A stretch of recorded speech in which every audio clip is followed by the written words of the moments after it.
Saudara-saudara sekalian yang kasih dalam Tuhan, pelajaran kita pada saat ini tentang country living menurut adalah keselamatan.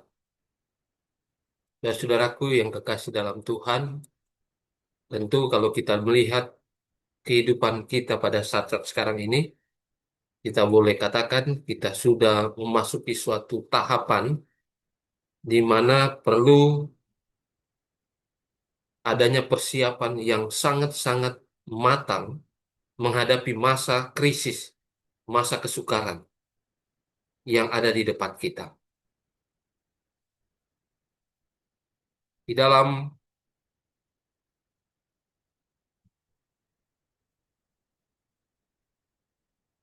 Roma 10 ayat 10 berkata, karena dengan hati orang percaya dan dibenarkan, dan dengan mulut orang mengaku dan diselamatkan. Kalau kita berbicara tentang umat Tuhan, saudara dan saya yang sudah banyak belajar firman Tuhan, apakah Alkitab ataupun Roh Nubuat, tentunya kita akan dibenarkan ketika kita menjalankannya, mempraktekannya. Dengan mulut orang mengaku dan diselamatkan ketika percaya akan kebenaran firman Tuhan yang dinyatakan. Jadi bukan hanya sekedar kita mendengar saja firman Tuhan, tetapi kita dituntut juga untuk menjalankannya, melakukannya. Baru itu namanya orang yang percaya dan yang akan dibenarkan. Kita harus menjalankan semua kebenaran firman Tuhan yang dinyatakan kepada kita. Yakobus 2 ayat 17 katakan demikian pula iman jika tidak disertai perbuatan adalah mati. Jadi adalah hal yang mustahil kalau kita katakan kita adalah umat Tuhan, pengikut Kristus. Jika kita cuma beriman terhadap firman-Nya, kebenaran firman Tuhan, harus disertai dengan perbuatan. Iman harus disertai perbuatan. Maka itulah iman yang aktif yang sebenarnya di hadapan Tuhan. Roma 10 ayat 17 katakan iman timbul dari pendengaran akan firman Kristus. Jadi ketika saudara dan saya mempelajari firman Tuhan, firman yang disampaikan oleh Tuhan, oleh Kristus, lewat hamba-hambanya, baik di dalam Alkitab dan juga dalam tulisan Roh Nubuat, maka kita akan mempraktekannya. Jadi iman dan perbuatan itu adalah satu paket, berjalan bersama-sama. Tidak hanya teori saja, tetapi itu dibuktikan di dalam praktek kehidupan kita. Begitulah dengan pelajaran yang kita pelajari saat ini. Ya. Ketika kita sudah mengetahui tentang hal-hal yang baik, tentang kebenaran firman Tuhan, tentang hal-hal yang harus kita jalankan, tetapi kita tidak jalankan, dikatakan itu adalah dosa. Dalam Yakobus 4 ayat 17, jika kita tahu untuk berbuat baik tapi kita tidak lakukan, itu dosa namanya. Kemudian ketika kita beriman kepada firman Tuhan untuk dijalankannya, lalu kita ragu-ragu, lalu kita tidak menjalankannya, hanya sekedar saja, maka segala sesuatu yang tidak berdasarkan iman dikatakan dosa. Sebagaimana yang dinyatakan dalam Roma 14 ayat 23. Jadi kita harus perhatikan ini, apa yang dimaksud dengan dosa. Yang baik yang kita tahu, lalu kita tidak jalankan dosa. Kemudian kita tidak memiliki iman terhadap firman Tuhan yang kita ketahui, ya, tidak dijalankan juga dosa. Selain dosa itu adalah pelanggaran hukum Tuhan dan memilih-milih atau memandang muka itu dikatakan dosa. Jadi dengan melihat apa yang dikatakan oleh firman Tuhan, tentunya kita diharapkan benar-benar menurut, karena menurut itu adalah jalan keselamatan. Tidak menurut sebaliknya, itu adalah menuju kepada kebinasaan. Ya. segala sesuatu yang tidak berdasarkan iman adalah dosa. Mari kita lihat. Yesus pernah berkata dalam Matius 7 ayat 21, bukan setiap orang yang berseru kepadaku, Tuhan, Tuhan, yang akan masuk dalam kerajaan surga, melainkan hanya orang yang melakukan kehendak Bapakku yang di surga. Ini kata-kata Yesus sendiri. Bahwa kalau ada orang yang mengaku bahwa dia pengikut Yesus, yang selalu berseru, Tuhan, Tuhan, ya, lalu dikatakan dia akan masuk surga. Tidak demikian. Orang yang melakukan kehendak Bapakku yang di surga, kata Yesus, merekalah yang akan masuk dalam kerajaan surga. Jadi, ketika kita hubungkan dengan arti dari dosa tadi, kalau kita sudah tahu kehendak Bapa, perintah-perintah Tuhan yang dinyatakan lewat apa yang Yesus ajarkan, maka kalau kita tahu, kita harus menjalankannya. Bukan cuma teori saja. Jadi iman muncul dari pendengaran atau mempelajari dari firman Tuhan.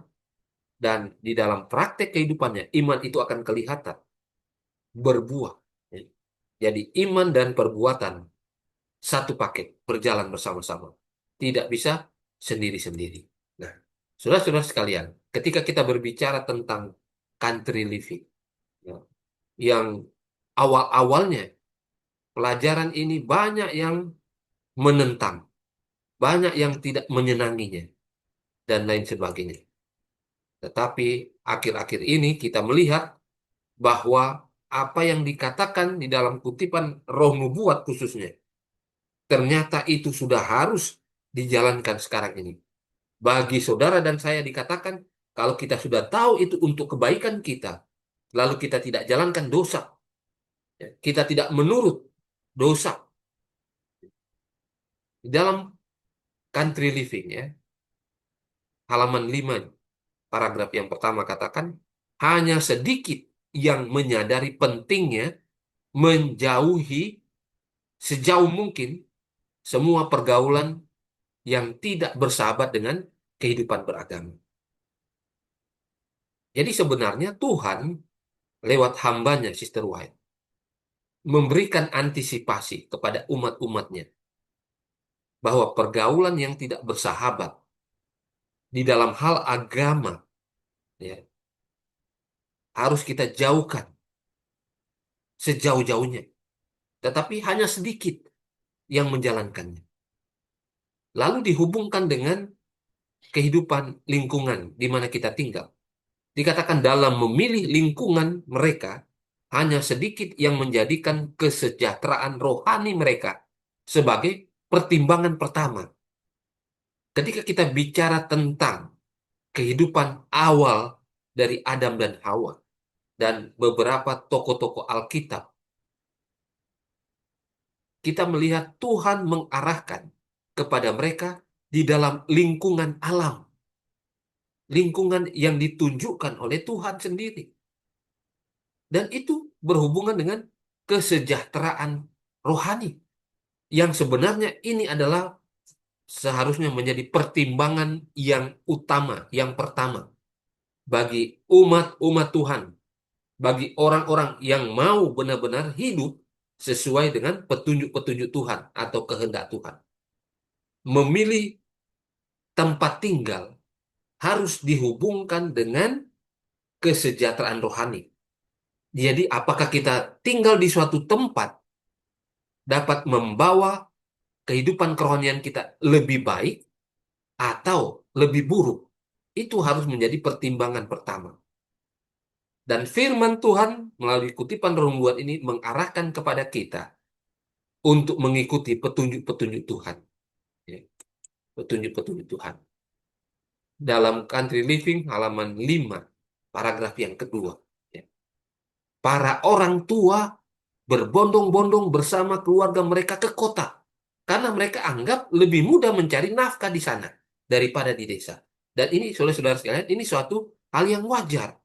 Ketika kita mau mencari nafkah, mencari eh, sesuatu untuk memenuhi kehidupan dalam rumah tangga kita. Biasanya di kota-kota itu gampang mendapatkan pekerjaan karena banyak pekerjaan di sana. Dan ini menjadi alasan orang-orang, bahkan orang tua, bahkan keluarga, berbondong-bondong meninggalkan desa-desa, pergi ke kota-kota. Alasan untuk mencari nafkah. Dikatakan dalam kutipan Roh Nubuat ini, anak-anak yang tidak memiliki kegiatan apapun saat tidak bersekolah memperoleh pendidikan jalanan. Dari pergaulan yang jahat, mereka peroleh kebiasaan buruk dan pemborosan. Inilah yang terjadi, ya. Ini kutipan Roh Nubuat ini kita percaya ini ilham dari Tuhan. Nyonya White diberikan ilham untuk diberitahukan kepada kita, orang-orang tua dan semua, termasuk anak-anak, bahwa kehidupan di kota, ya, mempengaruhi karakter, dan karakter ini membawa kepada karakter yang buruk, bukan karakter yang baik, ya. Anak-anak di kota-kota memperoleh pendidikan jalanan, pergaulan yang jahat, kebiasaan buruk, pemborosan itu ada di kota-kota, ya. Cepat atau lambat pengaruh ini ada di kota-kota. Lalu dikatakan para orang tua melihat semua ini, tapi itu akan membutuhkan pengorbanan memperbaiki kesalahan mereka, dan mereka tetap di tempat mereka berada sampai setan memperoleh kendali penuh atas anak-anak mereka, ya. Jadi sebenarnya kita orang-orang tua tahu bahwa kita memang perlu pengorbanan, tetapi berkorbanlah untuk diri kita, tetapi menyelamatkan banyak orang, termasuk anak-anak kita. Bukan kita berkorban untuk mencari nafkah, mencari penghasilan yang besar di kota-kota, tetapi mengorbankan anak-anak kita. Sehingga ini adalah suatu kesalahan yang fatal sebenarnya. Karena apa? Karena di kota ini setan akan kendalikan secara penuh para orang tua dan juga nanti anak-anak. Sehingga tidak bisa keluar lagi dari jerat-jerat setan yang ada di kota-kota. Inilah yang perlu saudara dan saya ketahui. Mengapa country living itu sangat perlu dari sejak awalnya. Bukan karena masalah-masalah kesusahan, masalah-masalah peperangan, kejahatan yang dilakukan kepada umat-umat Tuhan. Artinya penganiayaan yang terjadi. Bukan karena itu. Tetapi di dalam pembentukan karakter inilah, ya, yang seharusnya menjadi prioritas utama bagi orang tua kepada anak-anak. Ya, pada anak-anak. Ini yang dikatakan dalam kutipan Roh Nubuat. Selanjutnya dikatakan lebih baik mengorbankan semua pertimbangan dunia daripada membahayakan jiwa-jiwa yang berharga yang dipercayakan kepada Anda.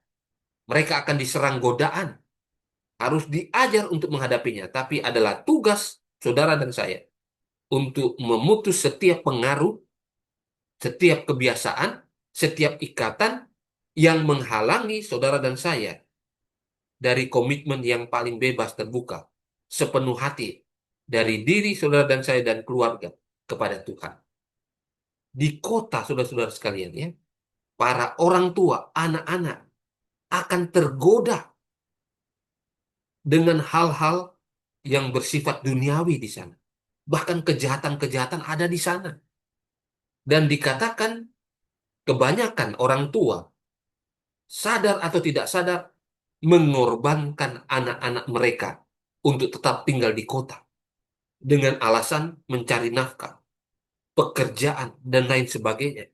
Sampai lupa bahwa jiwa-jiwa yang berharga di hadapan Tuhan, yaitu anak-anak dan semua yang ada di sekitar kita, berada di dalam bahaya, ya, di mana setan menyerang dengan godaan-godaan yang tidak bisa dielakkan, yang setiap saat akan terjadi di kota-kota. Ada banyak ikatan yang terjadi di kota-kota, ikatan yang dibuat di dalam pekerjaan-pekerjaan, ikatan yang dibuat di dalam lembaga-lembaga, Yang boleh jadi itu adalah hal yang positif, tetapi mengorbankan banyak orang termasuk anak-anak di dalam pembentukan karakter. Sehingga tabiat atau karakter yang buruk itulah yang dibentuk dan tidak dipersiapkan bagi kerajaan surga. Inilah yang perlu kita ketahui. Saudara-saudara sekalian, beberapa kutipan ini mau melihat dan mengarahkan dan membuat kita untuk memberikan pertimbangan ke depan. Karena kita hidup di dunia ini, semata-mata kita ini cuma musafir. Ini bukan tempat kita. Tetapi ketika kita menurut perintah-perintah Tuhan, maka keselamatan itu akan diarahkan kepada kita sekarang ini. Ya. Kita lanjut untuk melihat beberapa kutipan yang mengarahkan kepada kita yang berhubungan dengan country living ini ya. Testimonies for the Church 5:232-233. Daripada kota yang padat, carilah tempat yang tenang, di mana anak-anakmu akan sejauh mungkin terlindung dari godaan. Di sanalah mereka dilatih dan didik untuk menjadi berguna. Kutipan roh nubuat ini, ilham Tuhan ini, mengarahkan kepada kita, semuanya, orang tua, anak-anak, semua. Ya. Cari tempat yang tenang, tidak padat, di mana anak-anak akan terlindung dari godaan. Tentunya godaan-godaan duniawi dan kejahatan-kejahatan yang ditawarkan oleh setan. Karena apa? Karena anak-anak kita, bahkan orang tua sekalipun, akan dilatih dan dididik apakah akan berguna bagi kehidupan sekarang dan yang akan datang. Ini yang terjadi. Dalam kutipan roh nubuat ini, menunjukkan atau membandingkan dengan kehidupan yang ada di Sodom. Ya. Dikatakan dalam kutipan ini, semua orang yang ingin terhindar dari malapetaka Sodom harus menjauhi jalan yang mendatangkan penghakiman Allah atas kota yang jahat. Saudara-saudara perhatikan ya, dari sejak dulu, Tuhan sudah mengarahkan umat-umatnya supaya hindari kota-kota yang penuh dengan kejahatan. Kota-kota di mana kejahatan merajalela. Karena penghakiman Tuhan ada di sana. Saudara perhatikan ya. Yang kedua yang kita dapatkan. Mengapa kita perlu menjauhi kota-kota? Karena sebagaimana Sodom dan Gomora itu yang sudah hancur karena kejahatan-kejahatannya, itu terlihat di kota-kota besar. Di kota-kota di mana saudara dan saya tinggal. Mungkin sekarang ini. Kejahatan yang ada di kota-kota besar akan mendatangkan penghakiman yang Allah buat. Oleh karena itu, dikatakan supaya saudara dan saya terhindar dari malapetaka yang ada di Sodom dan Gomora yang akan ditimpakan juga kepada kota-kota besar yang jahat di seluruh dunia. Hindarilah itu. Ya. Jadikan tempat yang tenang, terpencil, terlindung dari godaan yang tentunya ada di tempat-tempat terpencil pedesaan, tempat-tempat yang jauh dari kota-kota. Itulah tempat yang ideal yang sebenarnya Tuhan mau kita tinggal di sana. Ya. Bukan saja tinggal sekedar tinggal, tetapi menjalankan kegiatan aktivitas, ya, berkebun, bertani, dan juga melakukan penginjilan-penginjilan pribadi. Ya. Saudara-saudara sekalian, inilah yang kita lihat ya, mengapa kita diarahkan ke sana ya. Ministry of Healing halaman 363. Injil adalah penyederhanaan yang luar biasa bagi masalah-masalah kehidupan. Jika dipatuhi, ajarannya akan memperjelas banyak kebingungan dan menyelamatkan kita dari banyak kesalahan. Injil, firman Tuhan, ya, akan membawa kepada kehidupan yang Tuhan sudah tunjukkan untuk kita ikuti. Dan itu sederhana, simple. Jika kita saudara dan saya patuhi, ikuti tanpa banyak bertanya-tanya apa yang diarahkan, agar kita tidak bingung, maka kita akan diselamatkan dari banyak hal. Pelajaran yang ada dalam firman Tuhan dibutuhkan oleh kita semua yang memiliki rumah tangga. Suami, istri, anak-anak perlu, dan tujuan-tujuan yang tertinggi itu ada di dalam firman Tuhan. Berbicara tentang tempat tinggal, ya, yang dihubungkan dengan keselamatan, yang dihubungkan dengan pembentukan karakter Kristus, dikatakan di sini, ketika mencari lokasi rumah, biarlah tujuan ini mengarahkan pilihan kita. Jangan dikendalikan oleh keinginan untuk menjadi kaya, ya, atau ada aturan-aturan mode, adat istiadat masyarakat. Pertimbangan apa yang paling cenderung pada kesederhanaan, kemurnian, kesehatan, inilah yang perlu saudara dan saya cari lokasi rumah itu. Jadi pertimbangannya adalah kesederhanaan, kemurnian, kesehatan, dan meninggikan Tuhan. Itulah tempat yang perlu kita cari, dan itu tidak ada di kota-kota. Ya,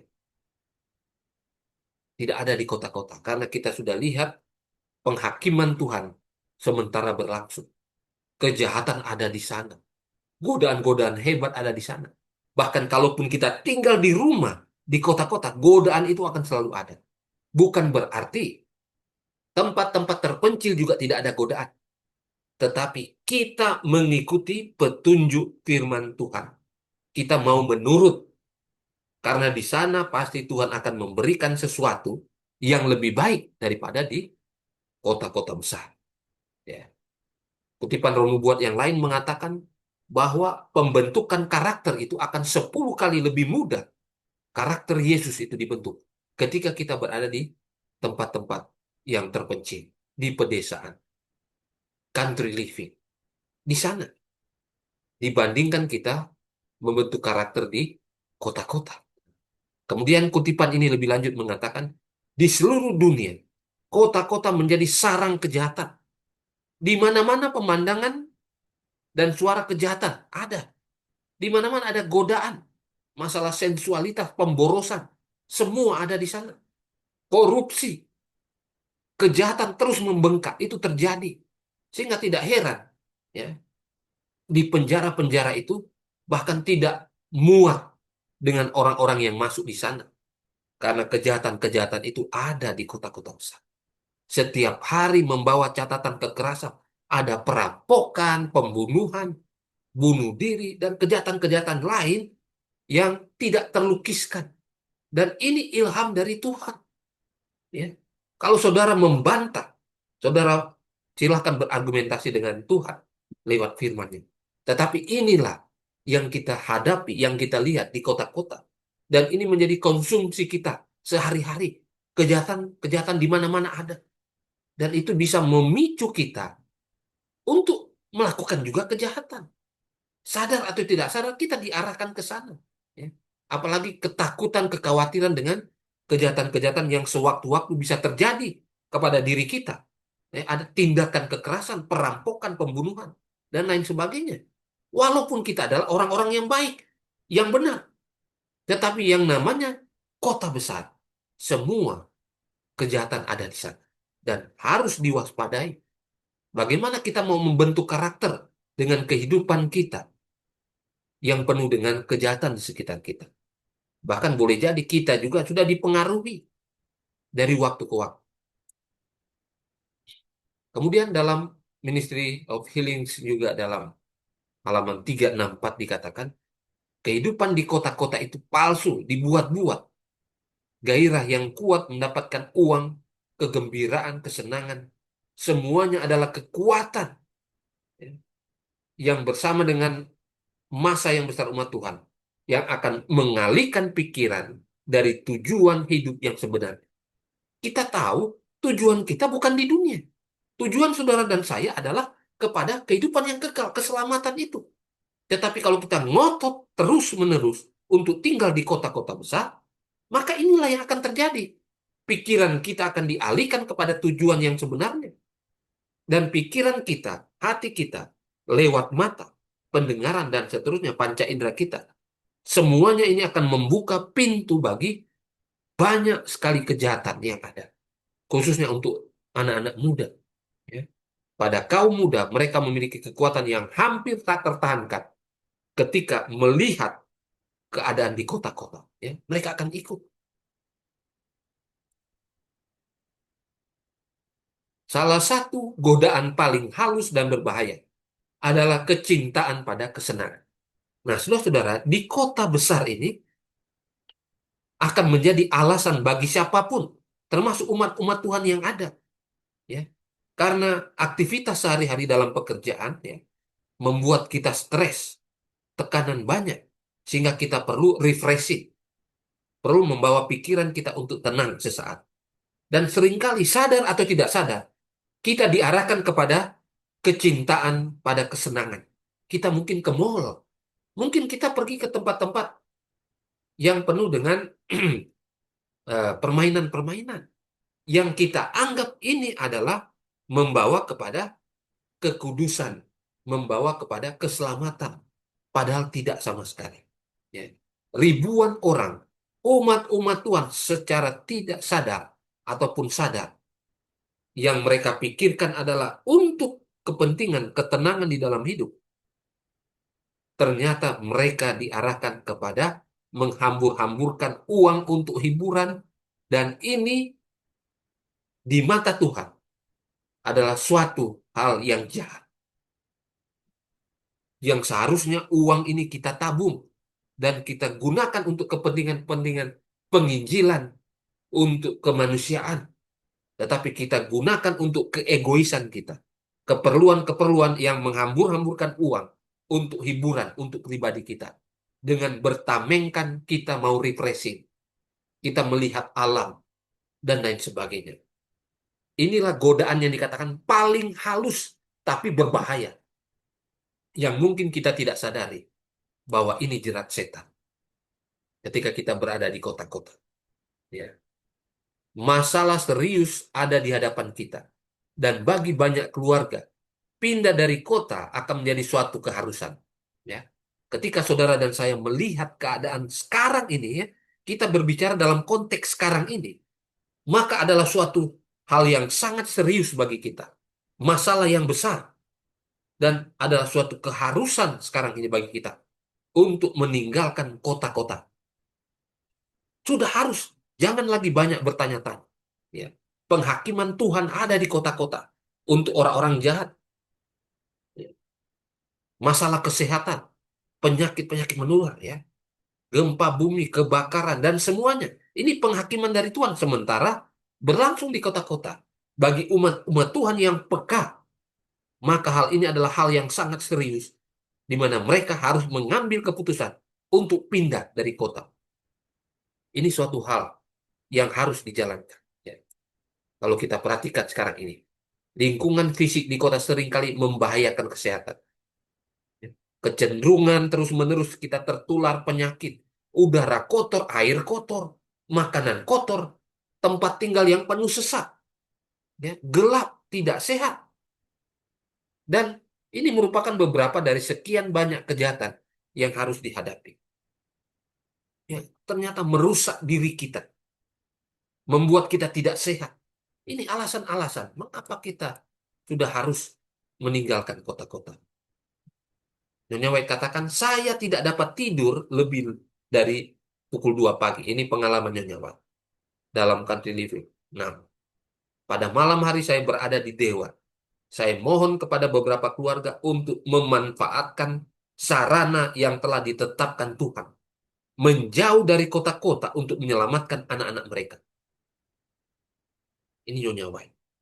Ketika dia hidup dulu, ya, dia lihat di kota itu sangat apa?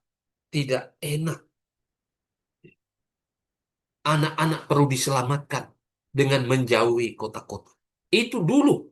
Apalagi sekarang yang sudah begitu padat penduduk di kota-kota. Lebih dari zamannya Nyonya White. dan bahkan kejahatan-kejahatannya lebih parah lagi dibandingkan dulu.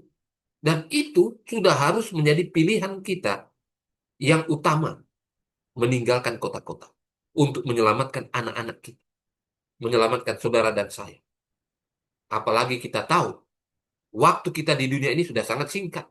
Ketika kita berbicara tentang Wahyu pasal 13 yang akan digenapi dalam beberapa waktu ke depan, ya, sudah harus ambil keputusan segera. Jangan sampai terlambat. Ya. Para malaikat pengasih bergegas menyelamatkan Lot dan istri serta anak-anak perempuannya dengan memegang tangan mereka. Jika Lot bergegas seperti yang Tuhan inginkan, istrinya tidak akan menjadi tiang garam. Saudara, dalam Review and Herald 11 Desember 1500 dikatakan Lot yang ada di Sodom Gomora, ya, kalau malaikat Tuhan tidak bergegas menyelamatkan Lot dan istrinya serta anak-anak perempuannya, mereka akan mati. Semuanya mati. Hanya istri Lot saja yang menjadi tiang garam. Mengapa? Karena tidak menurut. Menurut adalah keselamatan. Lalu dikatakan, mereka yang mentaati peringatan ini akan menemukan tempat berlindung. Biarlah setiap orang benar terjaga untuk dirinya sendiri. Berusaha menyelamatkan keluarganya, biarlah ia mempersiapkan diri untuk pekerjaan itu. Tuhan akan menyingkapkan dari satu titik ke titik lain apa yang harus dilakukan selanjutnya. Saudara-saudara sekalian, saudara dan saya hanya menurut saja. Kalau firman Tuhan sudah katakan demikian, ikuti saja, menurut.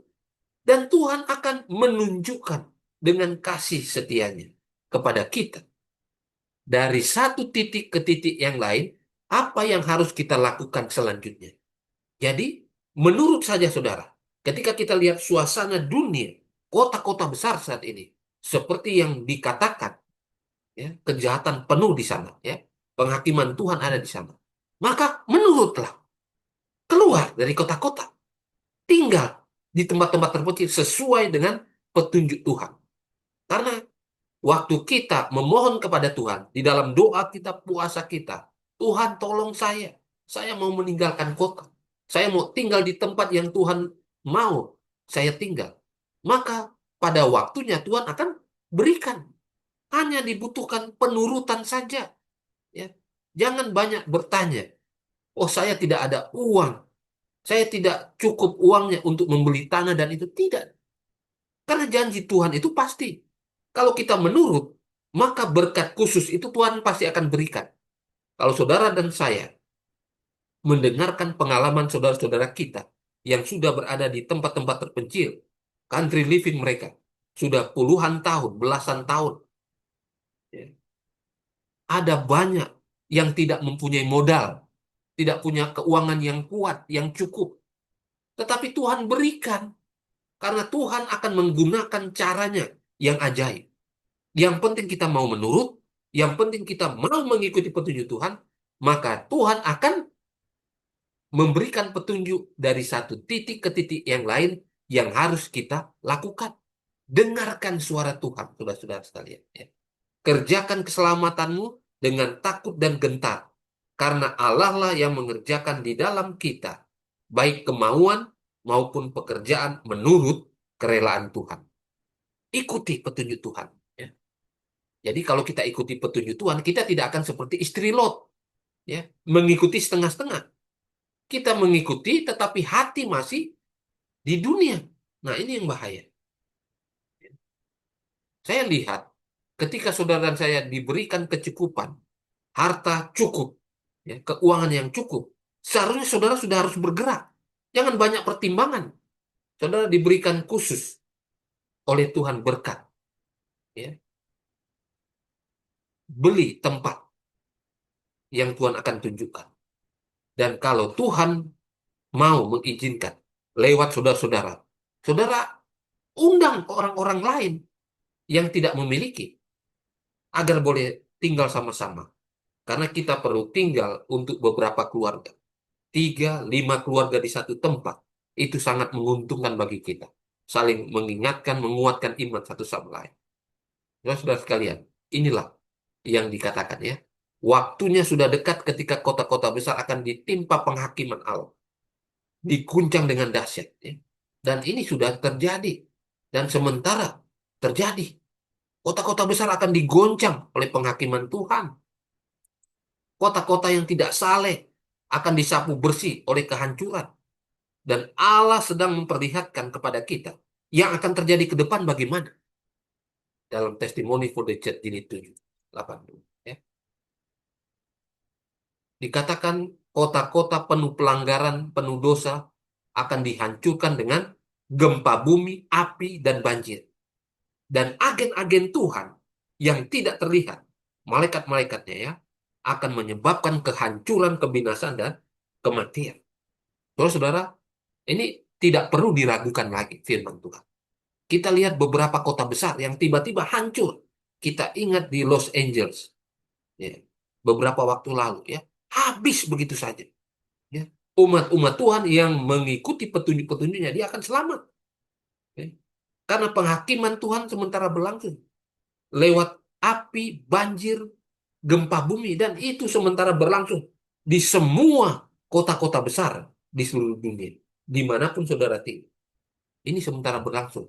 Dan bagi umat Tuhan yang jeli, peka terhadap suara Tuhan, tinggalkan kota-kota. Sudah harus tinggalkan.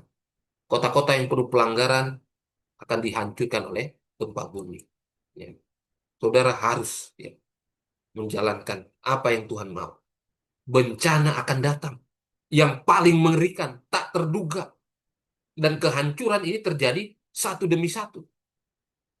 Saudara-saudara sekalian, jika orang-orang yang telah tertipu terus berjalan seperti yang telah mereka lakukan, mengabaikan hukum Tuhan, dan menyampaikan kepalsuan di hadapan orang, Tuhan izinkan mereka menderita malapetaka, agar akal sehat mereka dapat dibangunkan.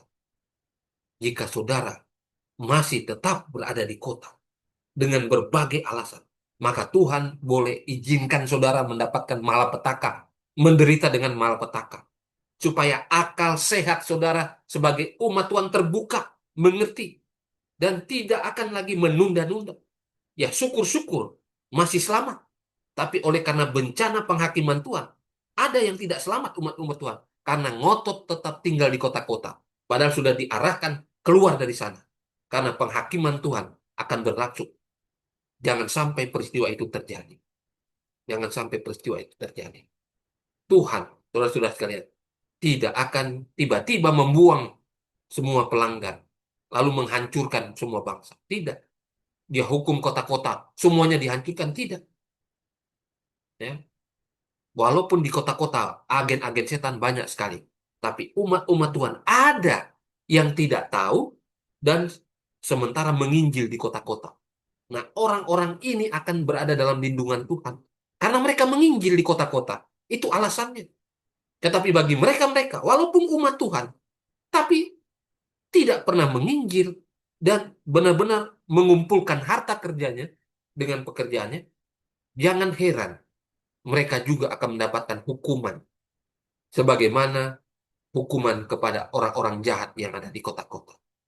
Agen-agen setan ada banyak di kota-kota, saudara-saudara sekalian. Ya.